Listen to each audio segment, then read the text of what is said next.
Welcome, my name is the King himself. Twabaniriza nnyo kanjagala babuuzako mu ngeri y'enjawulo. Musiibye mutya, muli mutya, kansi musiibye bulungi mwenna gye musinza okuba nga mutusaba.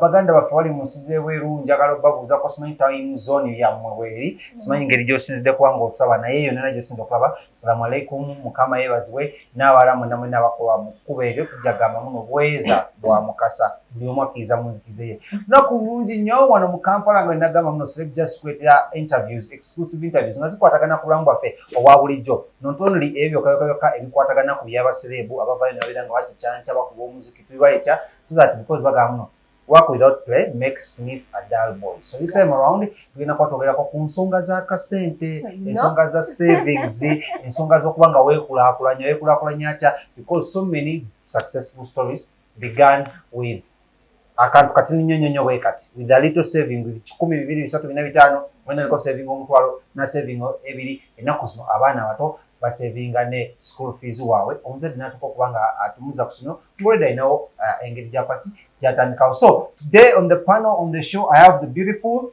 the dark skin, okay not dark skin, the chocolate Rachel. She's going to be taking us through lwaki olina okusavinga. Why should you save? First of all, what is saving actually? Did you know saving? Era wo saving otandikira ku meka eyo na smart plan, smart start, smart eating because it's on saving. But saving ila kulia. Some of you, if you have anything you're saving for, just go down in the comment below, comment section below, or whatever you're saving that. Hi Rachel. Hi Smith. How are you? I'm okay. Welcome on the show. Thank you. It's been a long time. Really? Yes. Nice to see you again. How is it going? Come on, lunch. Mukama mulungi. Yes. No, I was watching some nga bagamba Arsenal muli mutya wa mukama mulungi. Abato babuuza relationship bakuiseko ku ka baby oba mukama mulungi. Oddamu. Mukama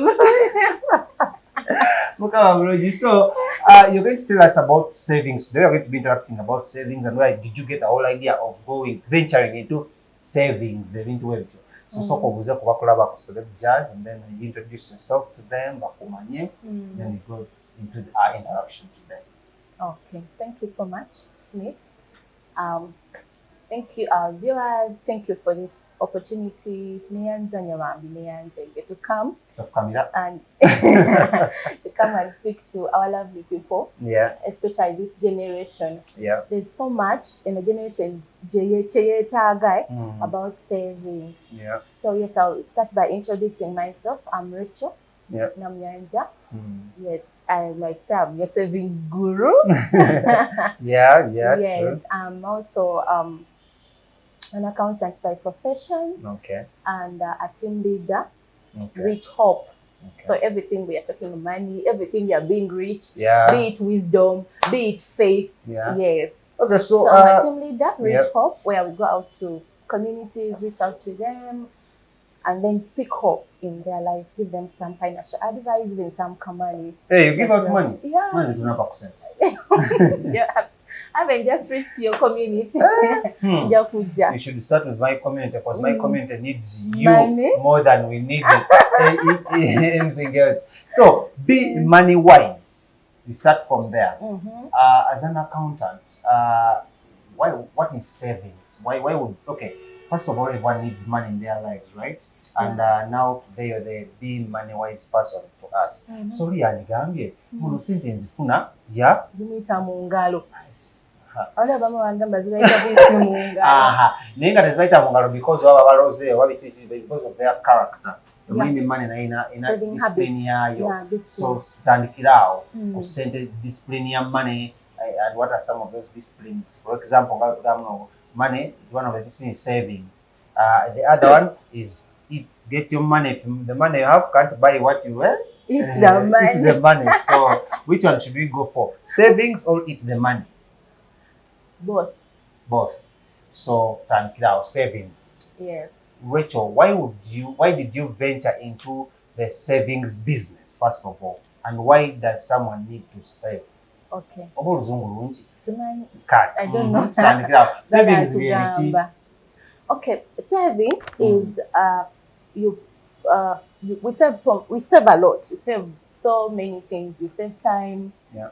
save money. Yeah. But here basically today tuli ku saving a cent. Yeah. So I would say in this aspect, financial saving, it's a percentage you take off your income.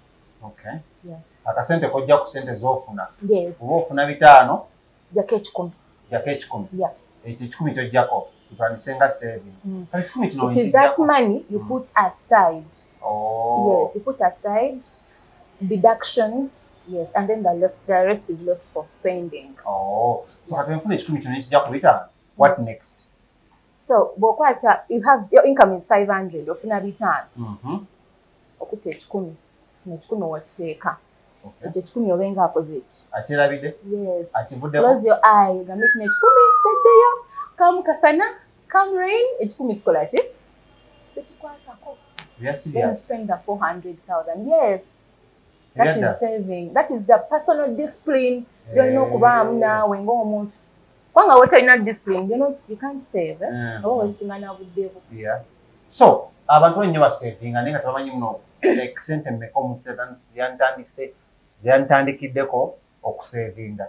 But n'ebifo bye bandibadde bakola ki? Basevingamu. So omuntu yantandikidde ku sente mmeka okusevinga era bifo ki bye yandibadde asevingamu? Okay, the sente z'omuntu katandike now how much omuntu zeyandi saving. Yeah. Saving depends. It depends on ofuna naawe mmeka. Income streams olina mmeka. Yeah. Because remember, it is for one to save, Yeah. you need to have 2 to 3 things.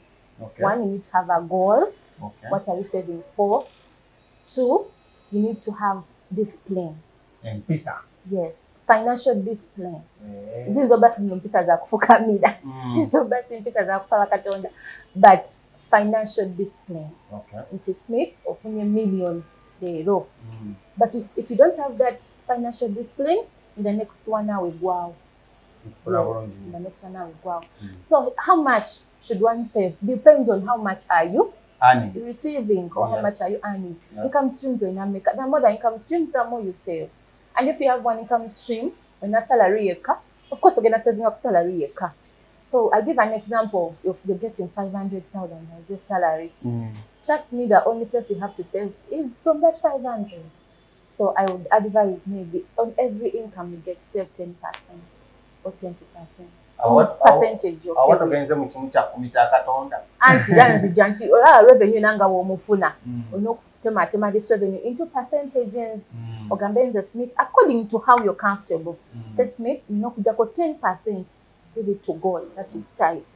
10% my savings wherever you save. Then the 20% giving. But my saving sente z'okugiving ate giving wewe just okwata kukwasa okamuocheye eky'etaano okamuocheye eky'ebiri. No, because the saving is helping us to live on a budget.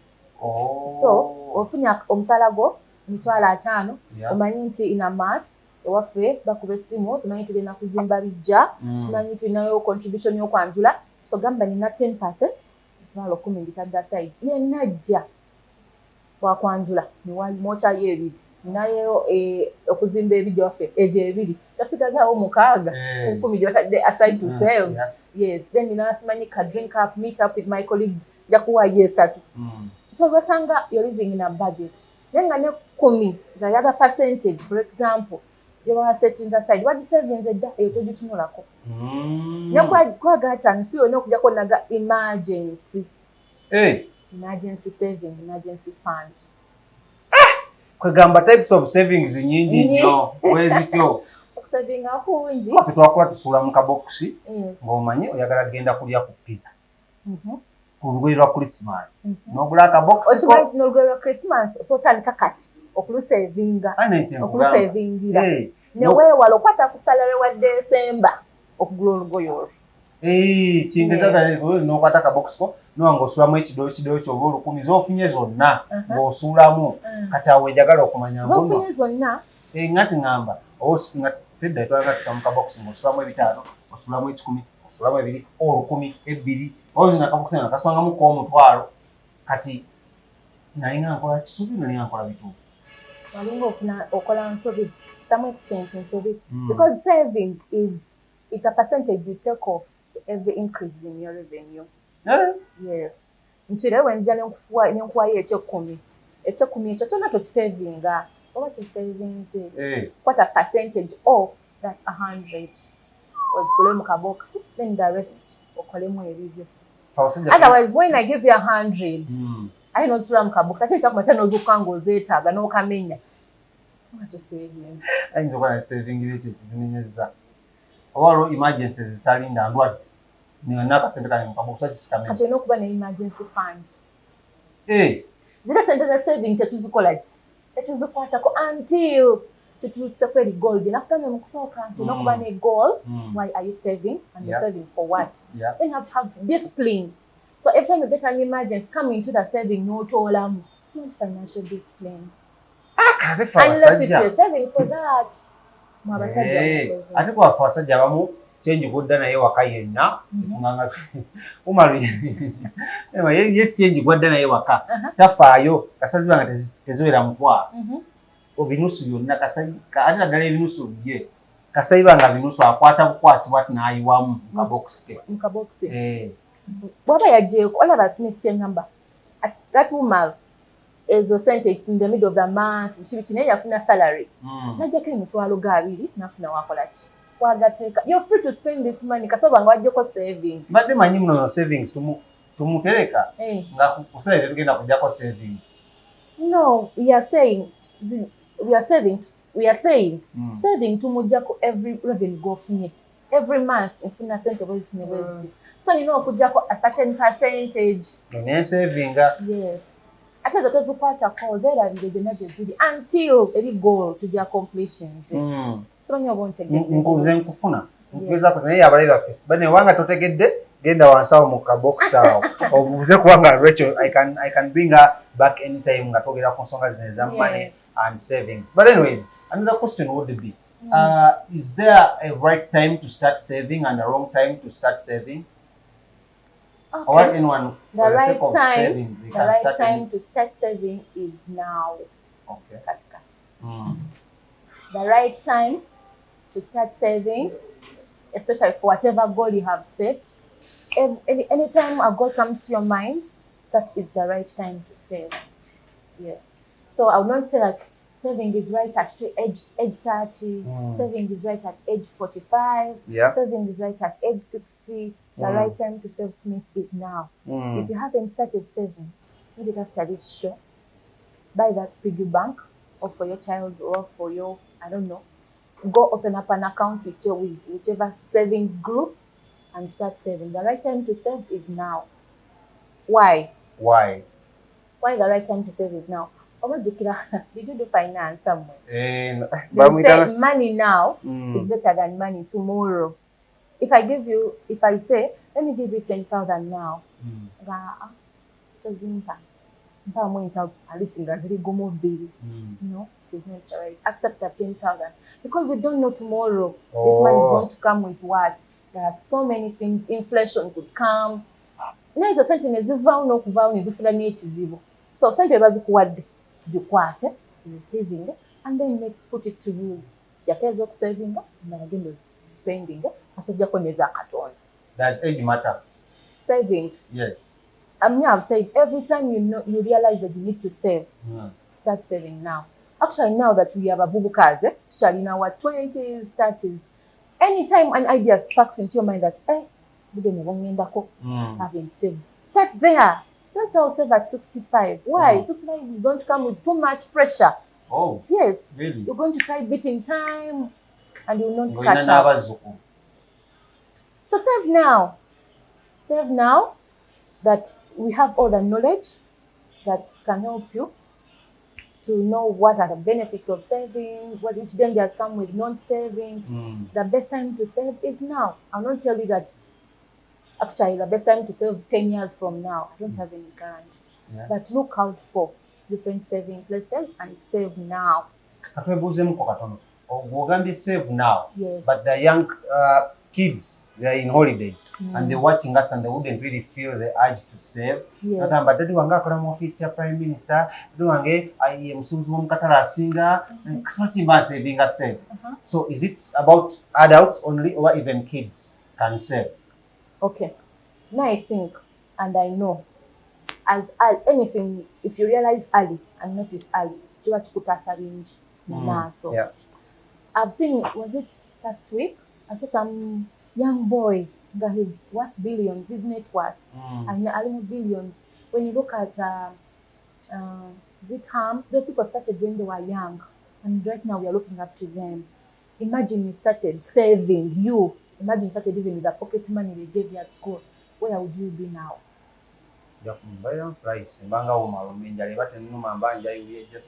Well, imagine if you had started saving at 18. Just imagine, put yourself in that picture. Imagine if you got so serious with saving, you were so intentional about this saving, where would you be? I'll be really far, definitely. You know that whites do these things? Really? They save for their kids, train those kids how to save. And at the young age, at the age of like around 12, 15, people are owning apartments. People are having apartments in their names. People are having land. Yeah. Yeah.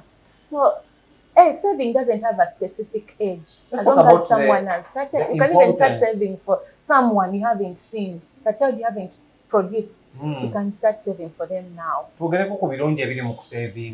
Olinga yagambye saving plan okusavinga kati era n'okusavinga kati era kati nkyantandikira okusavinga kasooke twebuuzeeko what are yeetaaga ki requirements to start saving?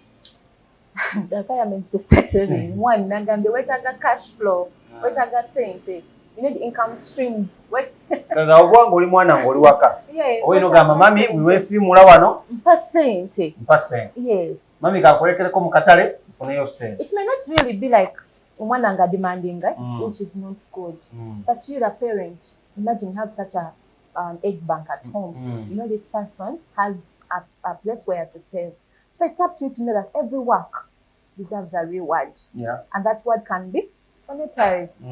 So you give this child 1,000, and if this child at Manyinti, mami yangulira piggy bank. Trust me, amanyi tukulukumi lwe bampa n'okujjako ne save. Okay. Saving. Yes. And those kids will save with so much happiness. I don't know if you've noticed that. Yeah. Like, they run to the piggy banks and put their 2,000. Then they come back like they're champions. Imagine, yes. So imagine yourself if you had started those days. Where would you be? Me, I can't imagine myself starting those days. But you can start now. Because I started those days. You started? With my box I came out. But things are really changing. Yes. Any other requirement? Because now you talked about you have to have those income streams, the video data center, any other something you can just so to government to if you have an idea of saving data center. Okay, basically I said there should be like 4 things for you to save. It's okay, you know, a goal. Okay. Goal. What was your goal of saving that? Goal chechi, you know, Arsenal je kuba money you kasera. I know. Something you're aiming at achieving in a something you want to achieve. Yes. Remember, a goal must be smart. Oh. Yeah. It has to be specific. That tomorrow maybe you want to have lunch in Nakasero.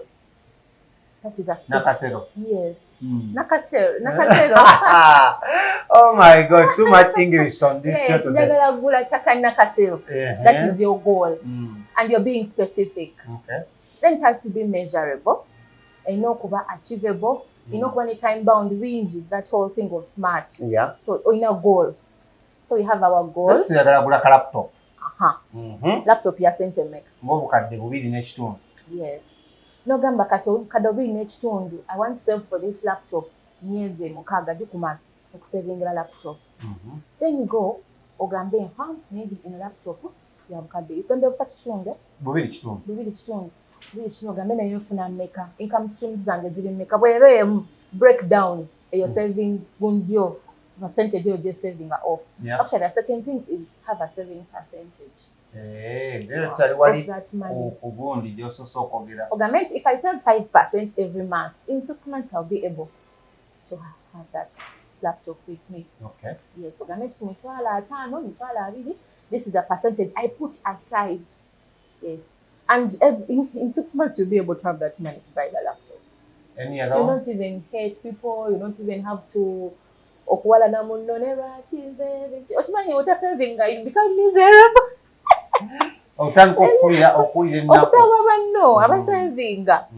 Yes, whenever your friends are achieving their goals, December they are enjoying, people are going out for vacations, but because you didn't save. But adwaine njogera egamba kino teriyo yali asevinzi n'afuuka mugagga. Mbu bw'asinga ssente wako muno osevinga ogagga wali. It also depends ozitaddewa. Have you invested it? Because also investing is another form of saving.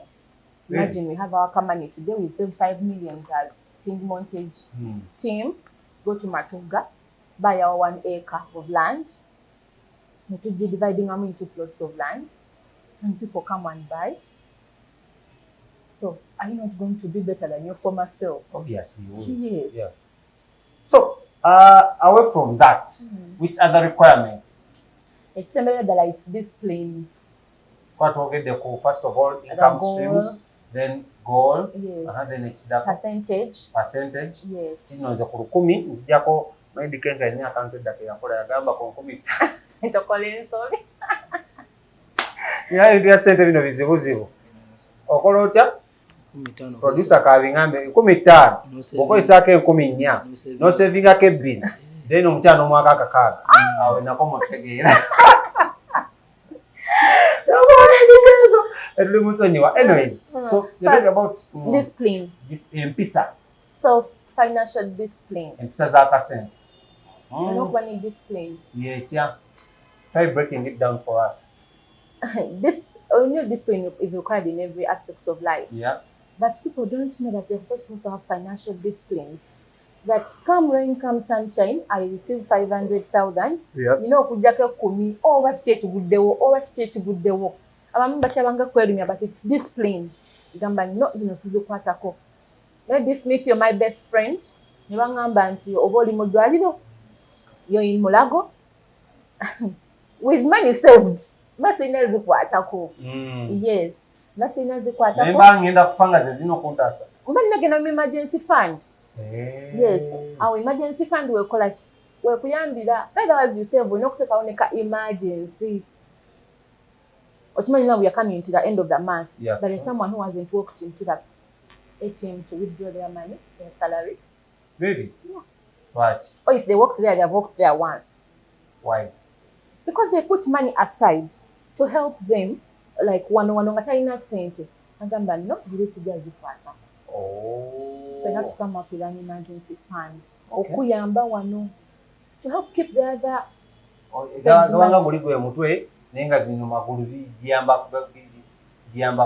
Okay. Any other? Baby shower and what? Somebody number called self-discipline, financial discipline. Yes, or not one financial discipline into whether what you don't break this contract with yourself. Not gonna have a goal. Really, because when you go and no matter what you're saying, you are saving. That means you're delaying either to achieve the goal or you're not just being smart with the goal itself. Yes. Imagine how tomorrow is it like next month it's your wedding day and you have money, go to the meetings, sente ziweze, nibakubikira ozikwatako.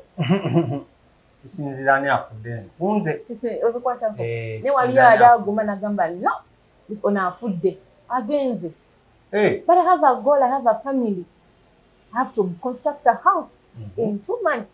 So there are such people who have personal, so like financial discipline. Yep. Yes. So you have to learn and get it.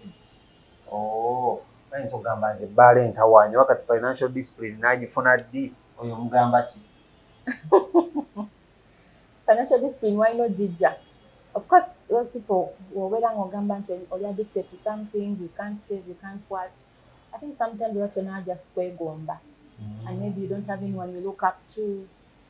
Like, you just don't want to be anywhere in life. But if you wake up tomorrow and say, no, tomorrow, in 6 months, I have to bring a video muguno muzugo. People spend sleepless nights, then they are working day and night. Hey, muzigo. Because there are even construction companies that tell you can construct a house in 1 week. Yes. Don't work hard, work smart.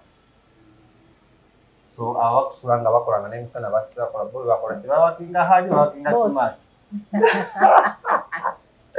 So after a while, what are the dangers of not saving? Let's talk about the dangers. It's okay to get that you become miserable. Ennaku I see in December, Eh. you're enjoying, life is very good, like you're taking vacations and mama. Maybe they have better jobs. People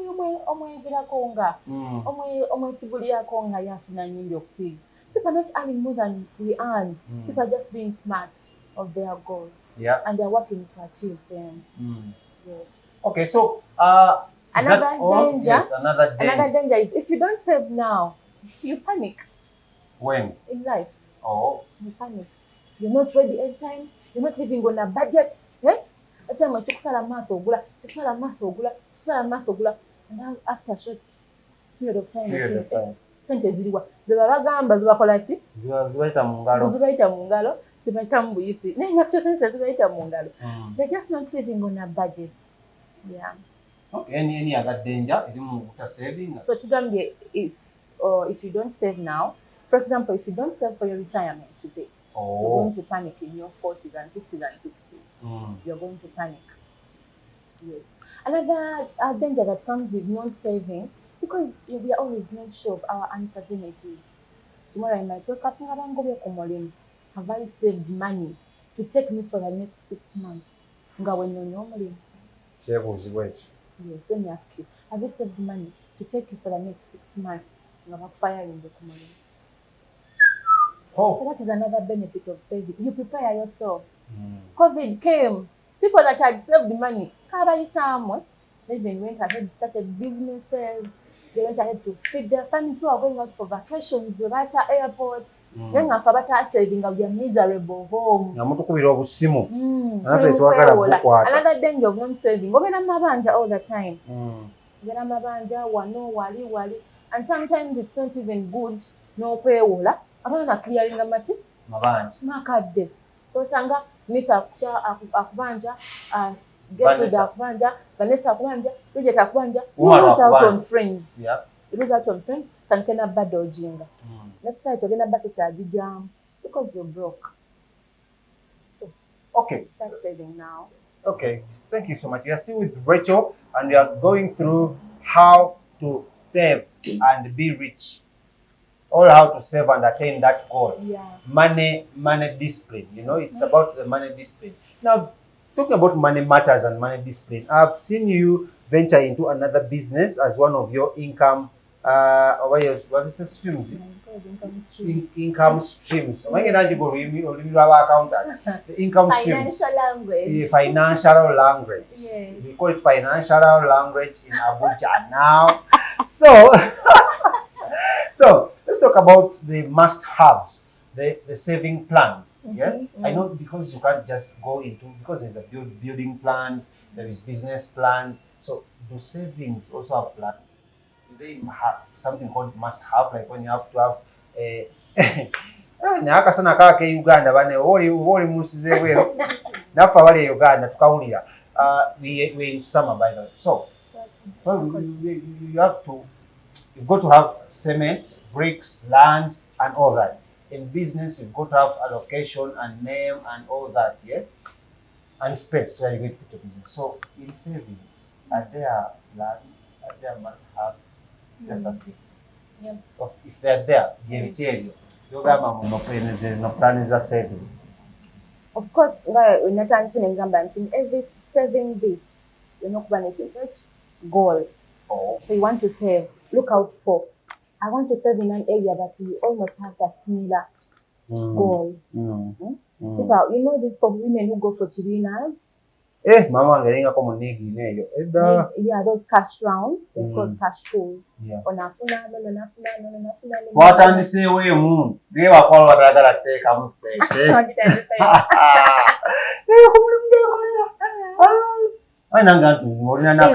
Is he or she aware of the goal you're moving for that saving? She, not he. It's a she. Is she aware? She's because aware. when you're going to start saving as a team, just an akashinga in it gonna move over. Understand. No, have you gone ahead to explain to this person why you're saving? going back, Like your team, them serving them, does it have an I am administrator? the interviewer here. Does it, I want to know why does this person, what's contributing? I know, but you know, uncertainties ziberawo. Ate kisoboka okuba nga naye talina interest alaba abantu bali serious. Ng'ate ffe abaleeta. Yes. People want to invest their money where they see purpose. Ate nga ye yataleese. So she could be saving somewhere. All the 8 members baleese. Go 19 go taleese muna tuli serious. Yeah, it could be people have a right to their money, where to put it and where not to. So as coming to another must have, you must have the right, like, place to put it, a trusted place. Sokatdeyo kweli esokera da namba nogambe basaffe cash rounds. No, I've said you should have a goal. Oh, God. Ogambye must have. Yes, you must can't have. save nga tolina goal. Okay. Oba yona budde sente zo ziri. Nekugamba nti, for example, have you seen those cash rounds that go around? Yes. Bamama baffe. It's common with mothers. Yes, the men are doing Ennaku zino well. men's nabo munnange. Bana ebiri mu town obimanyi. Usually say it with mothers. Because women yap a lot. Abakazi babyogerako nnyo. Ne fe abasajja you know we keep things to ourselves. Okay, don't feel offended. Abakazi bayogeragera ku bibiina byabwe. Oba baagala fe abasajja tubawe ssente. Kyokka fe abasajja tubyogeragirako because fe abazinoonya. Maybe you guys are saving bigger sums of money. N'ekibiina kye bafitamu eyo nga kya mitwalo 5. Nadduka emisira era abaana bagala kuntwala mbagagga kwagala nanga sinatuuka. So you fear being rich? No, I don't fear being rich, but I couldn't afford and I wouldn't want to be a disappointment to those people. But again, another issue is coming too. Must have. You have to be affiliated to a trusted area. Yes. I wouldn't fear to invest in Bagaga Pagalan if I had. But these are not Bagaga Pagalan. But it could be the next Bagaga Pagalan. Yes. You never fear to be rich. Why would you fear to be rich? But why would you want to Humans, we are money magnets. Why would you want to start a savings round? Hey. That you can't afford? You have to go to your level, start small. So not one income stream and have a percentage. Yeah. You can't say you're going to have a percentage of 2 million, which you're not earning. Yes. So Sure. I'm one of the big boys. I deal with the big boys. So they must have. Yeah. Yes. When you're saving, you said you must have a goal. Yeah. This group I'm going in, are we having the same target? People are coming up with teams that money flip in December. People are saving now for December. Yeah, they're saying we must go to Malaysia. We must go to Maldives. Why? For me, Kuwait, Dubai. Yes, people want to go to Dubai. So they're starting to save now. But their goal is to go for that trip. And then so you need to find people with a common goal. Exactly. If you want land, look at people who are saving for land. There are some teams of women, they team up. No better go saving for a full year. At the end of the year, never get somewhere. In Wakiso, in Matuga, a big chunk of land. So land, yes. Niba salama live one takes a piece. Over to the achieving your goal, your land. Find a group or a team of people where you have a common goal. Okay. Yes. Then the second thing is it must be a trusted. Well, the way we trust banks. They must be registered. But this question is something that is big. But just remember, but baba trustings oli omukyala yes oba saba Kristu anyone go balaba nga yeah people want to put their money where they trust. No one puts money where they don't trust. Especially money issues, people are so sensitive with their money. So talking about the same, is there any other that we have left out about the plans, the savings plan and the must have? On money? Yes. Then if you have a goal, if you're looking out for a trusted team to save with, you must have money. Okay. Does this come with consistency? Yeah. It does? If you see that every month I earn 500, then it's up to you to cook your head. You're in a team that is direct translate Eh? Fumba obongo cook Yes, your head cook your head. omwana ojjate ko omutwe munsi Okimanyi you reach omwana when jalaba we show save. omwana jalaba sha cooking obongo or No, you just have to think and Agende- think and think. agenda teko omutwe Ogambe munsi naye. ya mami wange mami they told me to cook my head so that I can save Okay, Gemini together and you have to look out for more income streams. yeah Yes, more Olaba. income streams. Olaba salary tamani. Then what do you have to do? Because team jolly mo, bali mugamba every month bring 500. And 500 is what you earn. You can't carry all the 500 and give to it the to them. savings scheme. Yeah. Then the goal is in your hands now. Okoze otokumenya sente nezigenda wano. Yeah. When you're interested in the goal, and Mm. first of all, you trust Yeah. the team. Mm. So you have to go look for. Yes, other Yeah. channels. Yes. So you talked about trust, about the goal, consistency has also been part of it. Then you talked about the planning and all that. Then you talked about administrator and all that. The other one would be can we talk about the dangers of not saving? Because abantu bangi nnyo basaving naye nga twamanyi tebasaving naye nga twamanyi obubi obuli mu butasaving akasente. So there are some of the things you can tell my viewers, all our viewers tonight on the show, about the dangers of not saving. Zibe gye biri. Are there dangers? Ebisinga obungi okusinga You know why ebirungi? most Africans are miserable? No. Because we don't prepare and we don't save. Yeah. What are the dangers of not saving? Of course, if you don't save, you will not invest. That is number one. Yabera nga weegomba ninga lwakikola batya.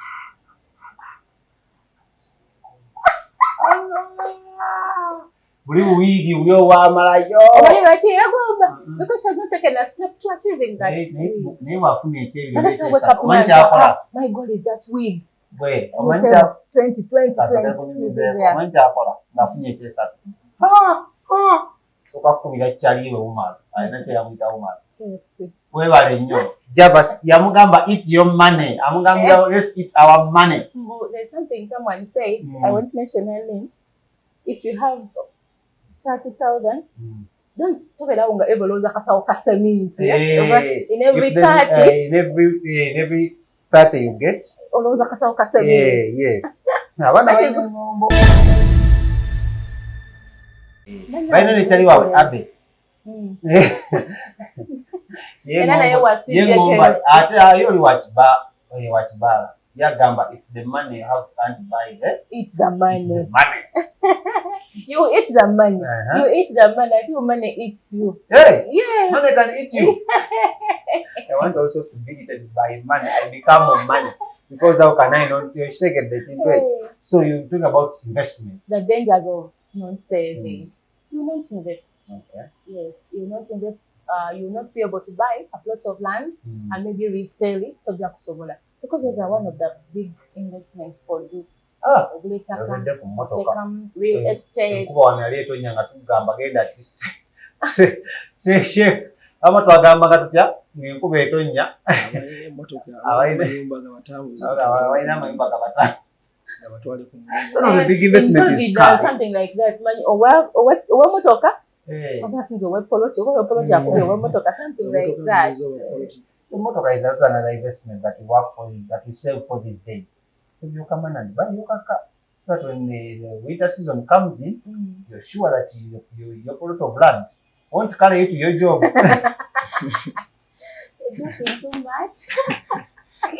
Anyways, you're talking about investment as one of the dangers of not You saving. will not be able to invest. You won't be able to You keep invest. admiring people growing. Yeah. Keep admiring Nestle, Kachikola Acha, Kumba, I saved my from a money. house to a car to a big, like a, But it looks like you have houses. yeah, of You're course into real I'm estate. looking forward to a home. Man, me, first we are into electronics. Big cameras, big cars, big computers. Kose kutugamba computer TV yafuye, kamera yafuye. It's because I have a dream home in my mind. Yes. So are you saving for it? I started. You started. So mukuru wajja kukusanya. Uh-huh. That is up there. The Yeah, you door. can actually save for a home now. Then you have Sanga Mukubo. Sorry, gamba omwami, say it. Omwami. By the way, are you or you're not yet? Njakyogera ko eno next naye akaseka bangamba kasita omukazi aseka akaseka ako ngamubuuziza mugamba so are you married dating nasooka nagamba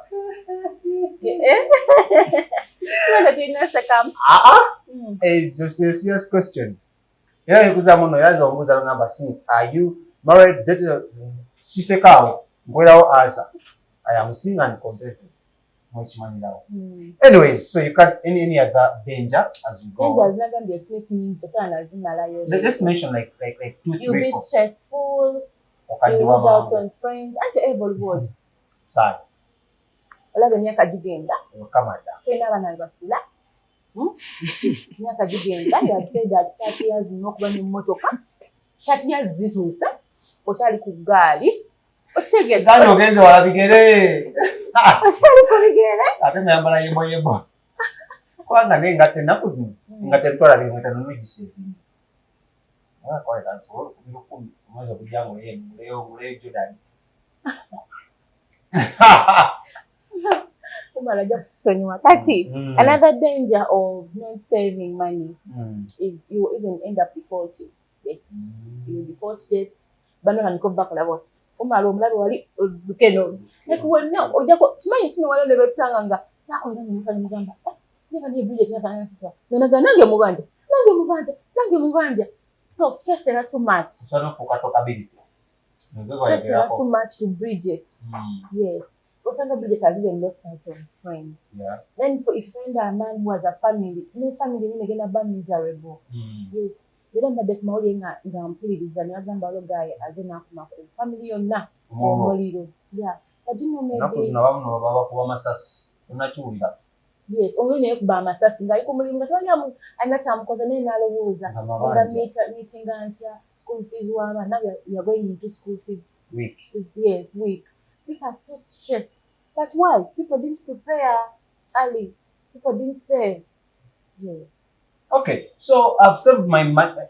Is there anything akatalekeka ku dangers? Dangers of not saving. Yes, what akatalekeka? I said dangers of not saving means you be miserable, and then another maybe danger it comes to ojakuba pressure in your age, your 60s. You realize you don't start. No, danger, diabetes, on the pressure too much. You want to beat, you want to cause at 45, you are going to be for like at 60. Ola bobude bukulekae. Enaba zukulu, oinaba ninga toina na basugo. Niko gere nnyo ku bavubuka. Wandikoze mu 20s abachali bona mu 20s out up to 30 driving but so simba biba kutina chiwakoze. Ne kala proper ine ne iPhone tojina ne people have iPhone go Samsung tojina. Check it out winyo. Anyway, so many people save for the old. Wesanga loko sanganga. Tena nakalekedde bana. Amusikira. Tena kamulekera. No inheritance. Back cross. So, as so many people save, net many box piggy banks and all that, yeah. Are we supposed to just carry this money to that something to have towards our goal, or you can also take that money as well? Because this is the nation is going to bank and film far. But banks have made things easy. You can save even 3,000, even 1,000 through your phone. There's e-banking. There's so much. Because now, how you can personally save your car, your cover. So is it okay after me saving in my bank at home? Then at the end of the month, bank. No saving. Is that okay? It's okay. All right. So, ladies and gentlemen, I think we are getting to that point where we have to introduce to you, the saving challenge, because we've been talking about savings, how to save, but I want you to share on the so that you can get one. So, among the things that you need to know in life is you need to have a challenge. When you challenge yourself towards something, it always gives you the urge to work hard.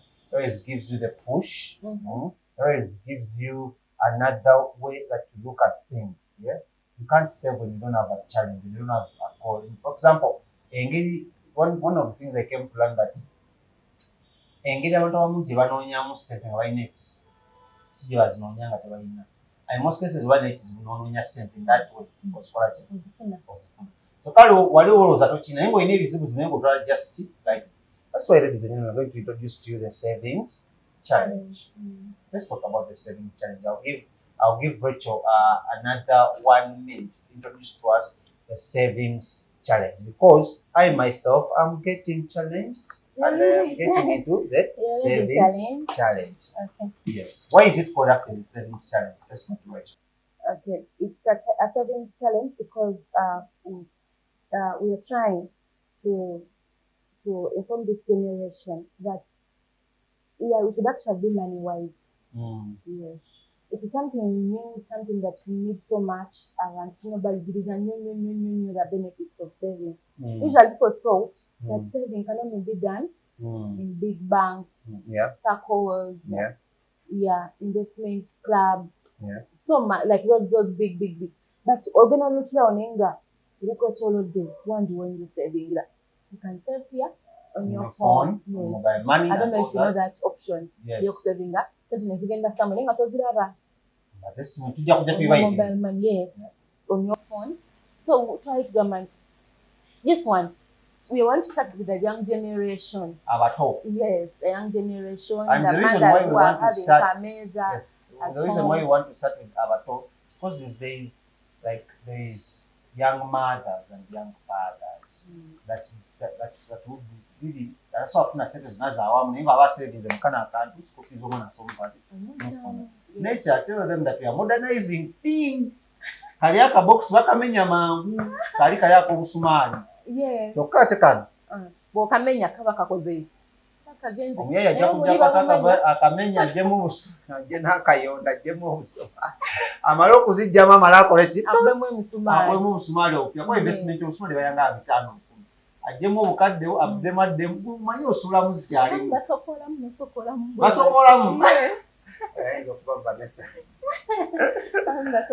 So back to the piggy banks. So this is like something that is fancy. You find that these are children want to save in their best pets. Okay. So this was created in maybe someone could have eggs. Then it was created in an egg. Then this is an elephant. Yeah, Ellie. Yeah. Yes. This is an elephant shape. Then we also have pigs. Piggy banks. You know the whole thing started with this whole thing. The pig banks. This just came in as innovations. Started with this shape. These pig banks. Yes. So talk about these pig banks because these are really small. So these are basically for kids or even for mummies and daddies. Of course, like for these ones, we assume kids we want to save in something that gives them that peace, that peace. Jolly feeling. They feel happy having their best pet. So are there cats and dogs? Chefs are there, all of them. Okay. But this one, even someone can take it. The egg bank. Okay. It's an egg bank. It is very okay. It's very fine. You only break it if you're ready to buy another one. So you have to put money here until it's full. Not breaking. Or else if you break, you have to look for it again. Yes, and it's good plastic, by the way. Oh, and it looks really nice. You can put it in office. You can put it at home. Put it at a table. Omuntu nalowooza sebo otadde obuteskantu kumbe mulimu amajago n'atamanya. Because it's a money magnet. Mosegeera. Yes. Yeah. So we're talking about what are their importance. Let's talk about the importance of these pig banks. These pig banks, elephant bank, and then the egg bank. Okay. Of course, the main importance is to save. Yeah. Put their money. We don't want money to be anywhere. Like men have a motoka. They have this tendency of take a news wakati. You have to take out you have a cousin, you have this tendency of twelve news wakati. Yes. So I would advise that lady, whoever takes the coins away from there, I mean, they are not for self benefit, but to put them somewhere. You can surprise your man. And tell him, baby, you know what? For the past just imagine, months, yes, you're now telling me. You know what, baby? Yes, remember those coins you always leave after shopping in the supermarket? Which ones? I've been putting them here. Hey. And here is the 1M. Happy. Java sendabirawo. KFC nendaba. You even ask her, did you call it Muchi? Yes. Then she'll tell you, but I saved this because maybe I wanted us to maybe restructure our kitchen and it can help. Maybe and they're saying be money wise. That's being wise. Yeah, that's being wise. That is a wise wife. Yes. And So who wouldn't want that? A wise woman. Who? I'm a major woman. Yeah. So imagine you surprise your husband. Say, honey, remember another coins I've always been finding when I'm going was in Padozoza. I didn't say Kangamono. Wow. Let's repaint our house. Okay. Yes. That's nice. There is a Mipira Motoka. Look at the imagine. Olimkwogera weka nkoze ku research olimkwogera mulabu things you want. Anyways, I can see I'm so much into electronics. So you want gadgets? Yeah, I'm a gadget person. Yeah. So how would you and feel? Shoe person. How would you feel? Like you drive and then this lady, instead of just being just your co-driver and what, she, every time you get out of the car, she's picking those coins you leave after doing shopping in the supermarket, puts them in a egg bank. Yeah. You're not aware of. You keep complaining, where are my coins? Where are my coins? Because people put these coins just what to give to the street kids and what. And the scurries. But you can save them. You can save them. To every 2,000 you put in the car, you can remove 1,500 and put it in this bank. Yes. When I buy you what can I buy? So omuntu ayinza okumbuuza, ayinza okwebuuza akantu ako ko ngako sikabwere sikyo ko ngako kagula sente mmeka? Because people want to support us. People want to support us or support you because you have a full store of this. By the way, Rachel, she's a financial advisor and accountant, but still she got these things from the US, so now she has them in Uganda. So you would want to support her by buying one of these. One day I don't support yango kabula, and they only go for 25,000. However, obo ogula bungi, this is enough family abana ngabana. We cut off for you, give you a discount of 5,000, right? Yes, no gula at 20,000. So obo ogula bungi tujja kugula actually bono ogula bungi tujja kuguza at 15,000. Bobo ogula bungi, that is 5 pieces flat. Even schools can get these things. They have savings clubs. They can get, parents can get these things for kids as they go back to school. Okay.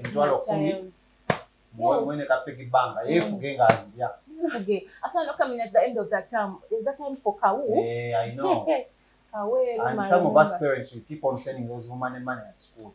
Remember, every week my mom sends 20, get 3,500, put it here. Yeah, I know. So those that would want to get them, Sangewa, as we're almost coming to the end of the show. Can I give them my number? Yeah, sure. You can give them your number and tell them where to find. They look beautiful. I'm wondering this any shape you know, Joyagala. I love it. We have those ones for can come in a shape of a bicycle, depending on what your kid wants. That shape, yeah. We couldn't bring all the shapes here, but this is an egg, this is an Ellie, yes, this is an Ellie. And these are the piglets. The pigs. Yes, for the nursery kids. For the nursery kids, train them as early as now. Yeah. Yes. So I'm buying this for me. Yeah. This one, I'm buying it for me. Yeah. And I'm going to buy also shoes. We are going to buy one for King Montage for charity because we do charity every end of the year. So we're going to buy one for King Montage for charity so that we can also support Rachel. So we're going to be hosting Rachel regularly, like once in a month. So we're going to work financial advice. By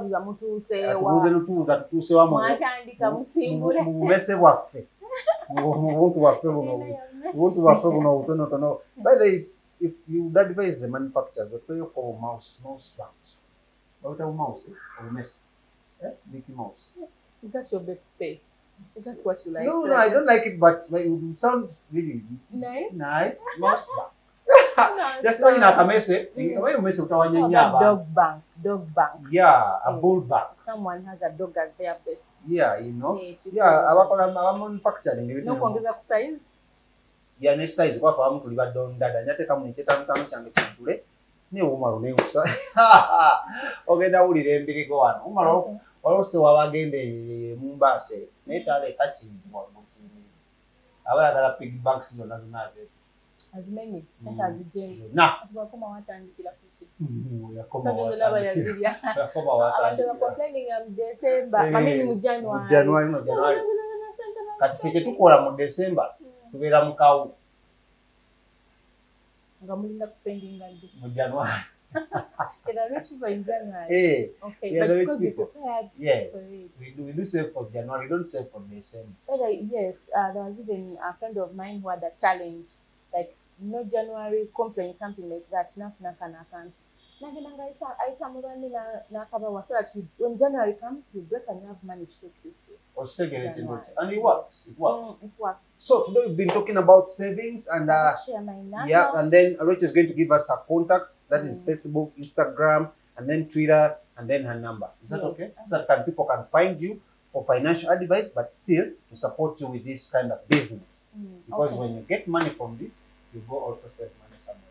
Okay, please give them your goals to achieve. I know. And you're just coming to midday. I mean, midday.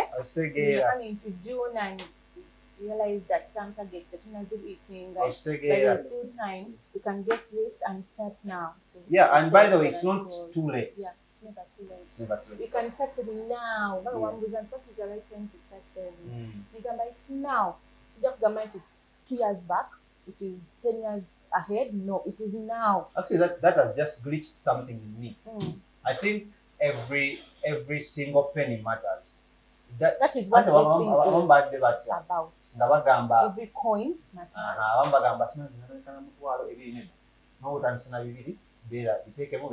Yes. Ate tekitwakimbuza naye olaba nti ku buli sente z'ofuna kuliko percentage gy'osiivinga. Abantu bakina gamba nja kusevinga 10 ku $5 ku 2 ky'oba osooka okukola nawe nsevinga kanti tunajjako 2 hani ne waba kuweereza $10 nga janviiri lukufawe ezijjako ez'okusevinga. Abakazi musevinga nnyo mwatusobera. The women who say akameza mpaka tono tosobola akasevingako. Saving at least ali ebijanja. Yes, savinga sente ezikwata ezisavinga efunako akwa $5 for full week. Soko ojjako $1 ebirala bina ebisootinga naye ng'omutwalo gwo wakola ki? I love the spirit. I love the spirit. So you have to be so intentional with this thing. We have goals to achieve. Because when you don't ayagala twala Vanessa kuvumbula ejjinja. Okay, that is nice. Twasho togula kabanga kana. Noyanga osevinga mwezi agwo. But again, no saving amazing nyege. You have to be. I said you have to be smart with this goal. Yeah, you can't have a big goal and then you say you're going to save it here. You can't say you want to buy, like, what should I say? You want to buy a car. And a car is what? Let's say 10 million. But you can start with this as you get to that level. Because you realize we are money magnets. We keep attracting money, we keep getting money. Then that has to pack your mind. Okay, looking out for a bigger place where to put your money. So my number is 0757873960. 0757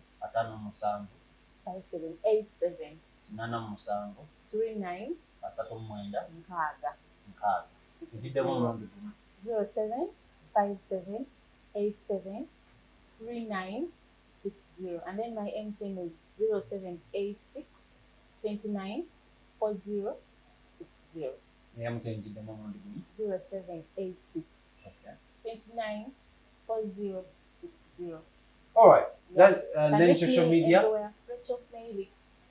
Rachel Mailey. Yeah, everywhere. I've posted these things there. I've shot videos and posted on show you how much can fit here.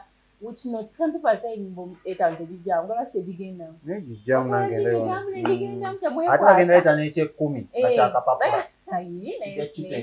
of Uganda bali mu program.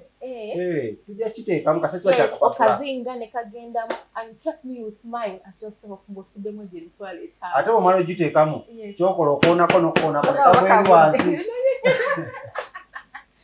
tezivayo n'obukanyonyo ekitano kasi okisulamu abamu bagezi ateekamu bw'ati ekikomano akiika akalingiza nga kirumala mulaba n'akasikayo nkeera walaba nga gondeze ng'ajja bw'ati ng'akoonakona bambi temujjamuzeneze mutaddemu until erigolo gituuseeko ekitano akijjamu kagamba nja kukizzaamu neewoze ku zange.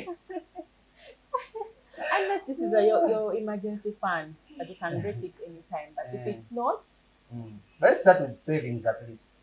Okay, all right. Yeah, that's how we've been in Akatalekeka. Start small, grow big, and be money wiser.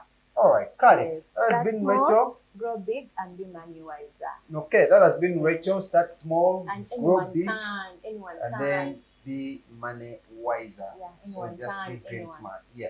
Okay, anyone can, anyone could, anyone will. But start now. Tell me about the reading some book is we have a pretendence of proscanation. Procrastinating. Okwongezayo ebintu. It's procrastinating. Kankutali. Procrastinate. One way of production. Do you know Muze? On a serious note, by the way, do you know Muze will ongezayo ebintu? I'll start tomorrow. I'll start the other day. I'll start next month. I'll start next year. I'm still earning little. Yeah. Sobola zisevingako. Yeah. You work na mitwalo 10 Bridget. You can save 20 of your that 200. Yeah, true. Because if we keep complaining and have that mentality in our minds that I earn little.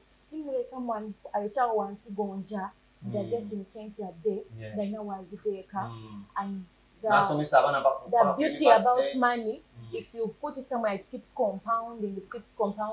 Zala zinazo sente. So me wants 500, and I'm saying, 500 was saving up. At the end of the year, I'm just 500. Just 500. Now you're telling me bonja. Now saving the entire village, every night I come cash round it. It's really nice. Zala zinazo. So in your tell you what, the saving. Now wafuni 8 no saving ko mutwalo ate nga zala zinazo somewhere. So there's a very big difference. Kale, I was going to come on Akoyo because of time and all that, which will be coming back soon. I think we shall be having once a month so that we can go through money matters or money issues and how to save and all that, because she's an accountant and I trust her information. And when you